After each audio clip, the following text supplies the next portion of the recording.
You feed the animals omega-6 fats like soybean oil or corn oil, and they grow cancer. And if you feed them, coconut oil and palm oil and those saturated fats, they don't. And berries. So it can go both ways. We can eat in such a way that we create insulin resistance and then we create obesity.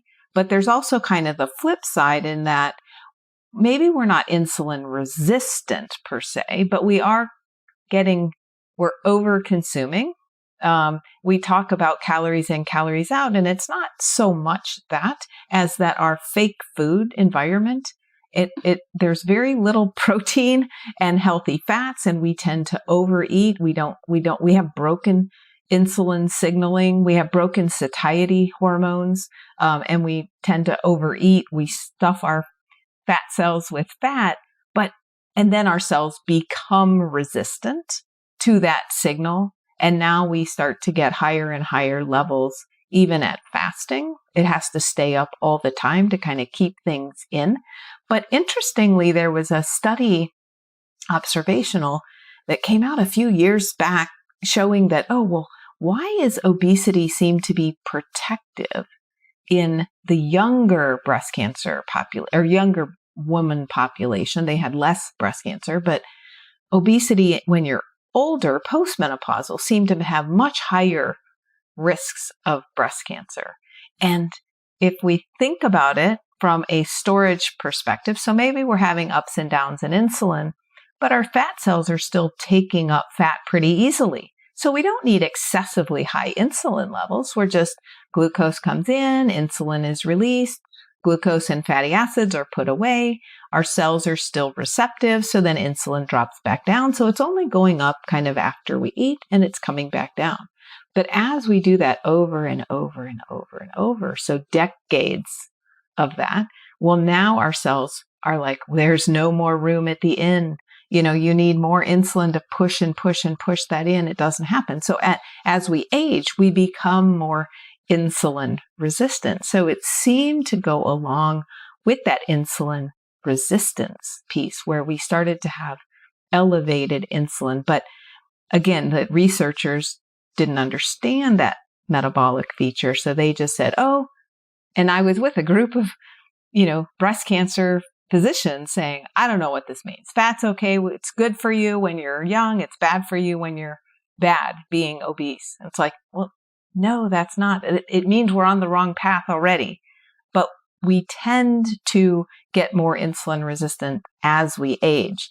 And sadly, in our today's population, everything seems to be starting earlier and earlier. So what used to be a postmenopausal disease is now a midlife disease, even an early life disease. All right. If we are obese, there is an insulin problem and we need to address that. But if we're not, we could still have an insulin problem and insulin resistance building up in the background over years. So insulin is the driver we want to be looking at when it comes to cancer. You touched on the nuances of testing for insulin. It sounds like even a fasting insulin test can give us a false reading depending on where the person is along their journey. So what I'm getting at here, given it all comes down to insulin, and we really, as an individual, whether we're obese or not, we want to be aware of that level and what's happening in the body. What's the best way to test to get our baseline? But if they can't easily skip a meal, many people don't want to skip a meal, but if they had to, they could, and they would still be functioning fine. But if somebody is walking around going, I need food right now because I think I might die, that is a sign of significant insulin resistance, actually. Insulin is still on and pushing that glucose down. So I do have some people, typically in my younger population, that still have fasting numbers that look okay. But when you really question them about how do they feel, what about brain fog, fatigue, all of these other symptoms, then you think that there's probably something hiding in between the fasting numbers. And there are ways to check. We could always put a continuous glucose meter on somebody. We could do a postprandial insulin I tend not to do those because it's a little hard to time in a lab properly, but there are some ways to know. The other way to do it is, hey, change your diet, see how you feel. Because guess what? All those things tend to go away once we stabilize somebody's blood sugar. Most people coming to me have never had an insulin checked. So they know that their sugars are high. They know their hemoglobin A1C, which is a quote unquote 3-month average of glucose, might be high. So they know they have either prediabetes or diabetes. They may tell me, I've tried every diet in the book, nothing works, right? So now we have to say, okay, let's look under the hood, because I think sometimes when they see these numbers and I say, this is why you can't lose weight. You have a fasting insulin of 20. Like, you are on high storage mode. So we need to get that down, down. I like to see it less than 4. So how do we move that in the right direction? So first is, let's create a ketogenic diet right for you.